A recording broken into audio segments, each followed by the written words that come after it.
Hello বন্ধুরা, welcome to my channel cooking knowledge. আজকে আপনাদের জন্য নিয়ে এসেছি KFC style chicken burger recipe. এখন আর বার্গার খেতে হলে কেএফসির জন্য ওয়েট করতে হবে না, বাড়িতে বসেই বানিয়ে নিন খুবই কম খরচে আর হেলদি উপায়ে চিকেন বার্গার রেসিপি। তো চলুন শুরু করি আজকের ভিডিও। আমার ভিডিওটি ভালো লেগে থাকলে একটি লাইক ও সাবস্ক্রাইব করার অনুরোধ রইল। শুরু করছি আজকের ভিডিও। প্রথমে আমরা এখানে মাংস ম্যারিনেট করার জন্য কিছু জিনিস নিয়ে নিচ্ছি, যেমন রসুন নিয়ে নিচ্ছি কয়েক ক, আর কিছু পরিমাণ লঙ্কা আর 3 টুকরো মতো আদা দিয়ে দেবো, 1 চামচ পরিমাণ জিরে আর সামান্য পরিমাণ জল। খুব ভালো করে এটাকে ব্লেন্ড করে নেব। এখানে আমরা মাংসগুলোকে বেশ চওড়া চওড়া করে কেটে নিয়েছি, আর এর মধ্যে আমরা যে মিক্সচারটা বানিয়েছি সেটা দিয়ে দেব। আর বলে রাখি, আধ ঘন্টা আগে থেকে আপনাদের দইটাকে খুব ভালো করে মাখিয়ে লবণ দিয়ে ডিপ ফ্রিজ করে রাখতে হবে। আমাদের ম্যারিনেশন হয়ে গেলে 30 মিনিট রেখে দেবো। এবার চলে যাই নেক্সট প্রসেসে। কড়াইতে আমরা সামান্য পরিমাণ তেল দিয়ে আমাদের তেল গরম হয়ে গেলে একে একে মাংসগুলোকে ছেড়ে দিচ্ছি। মাংসগুলো ছেড়ে দেওয়ার পরে খুবই ধিমি আছে আমরা এটাকে ঢেকে দেবো আর হতে দেবো 5 থেকে 10 মিনিটের জন্য। 10 মিনিট পরে দেখবো আমাদের এখানে জল বেরোনো শুরু হয়েছে।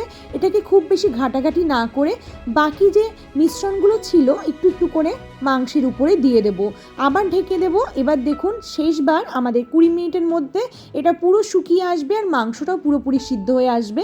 এই অবস্থায় এটাকে ভালো করে লাল লাল করে ভেজে আমরা এটাকে একটা বাটিতে তুলে নেব।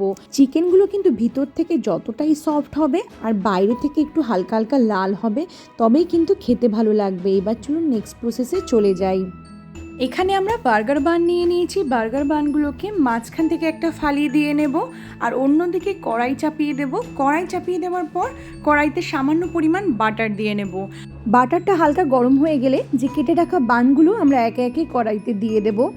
এইভাবে আমরা কড়াইতে দেওয়ার পর এটাকে একটু হাতের সাহায্যে ঘুরিয়ে নেব।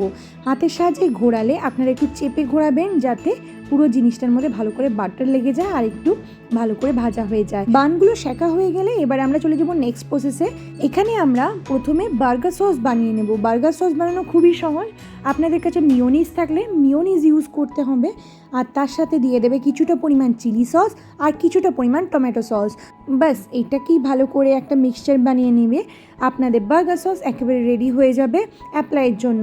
তো আমরা এখানে বার্গার সসটা বানিয়ে নিলাম। বার্গার সস বানিয়ে নেবার পর নেক্সট স্টেপে চলে যাচ্ছি।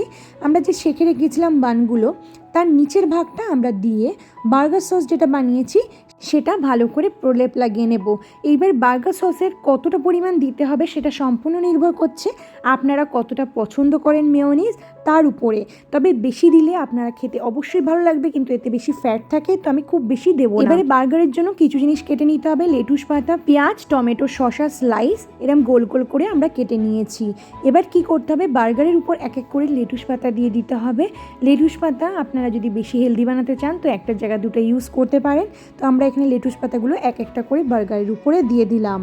এবারে নেক্সটে আমরা যে তন্দুরগুলো রেখেছিলাম, তন্দুর চিকেন বানিয়ে রেখেছি, সেগুলো একে একে পাতার উপর খুব সুন্দর করে সাজিয়ে দেব। পুরো বানটার মধ্যে চারিদিকে ছড়িয়ে রাখতে হবে, যাতে প্রত্যেকটা বাইটেই আপনারা চিকেন পান। একটা জায়গায় ছড়িয়ে রাখলে কিন্তু একটা জায়গায় টেস্ট আসবে, বাকিগুলো ভালো লাগবে না। তো ছড়িয়ে ছিটিয়ে পুরো জিনিসটাকে ডিস্ট্রিবিউট করতে হবে। এবারে এর উপরে দিয়ে দেবো টমেটো স্লাইস 2টো করে, অনিয়ন স্লাইসও 2টো করে। এটা সম্পূর্ণ নিজস্ব প্রেফারেন্স, কতটা আপনারা পছন্দ করবেন সেই হিসেবে কমাতে বা বাড়াতে পারেন। তো আমরা এখানে 2টো করে ইউজ করছি। আর ওপরে দিয়ে দেব একটা করে শসা স্লাইস। তো দেখুন কত সুন্দর কালার এসছে, আর এটা কিন্তু সত্যি খুবই হেলদি হতে চলেছে। তো আমরা এখানে লাস্টে চিজ স্লাইস দিয়ে দিলাম। চিজ স্লাইসটা সম্পূর্ণ অপশনাল, বাট দিলে বার্গারটা খেতে লাগে অসম্ভব সুন্দর। আর এবার লাস্টে আমরা যে উপরের বানটা থাকে তার উপরে আবার দিয়ে দেবো পরিমাণ মতো বার্গার সস। বার্গার সসটা দেওয়ার পরে এটাকে ভালো মতো করে চেপে দেব। আমাদের কিন্তু বার্গার অলমোস্ট রেডি।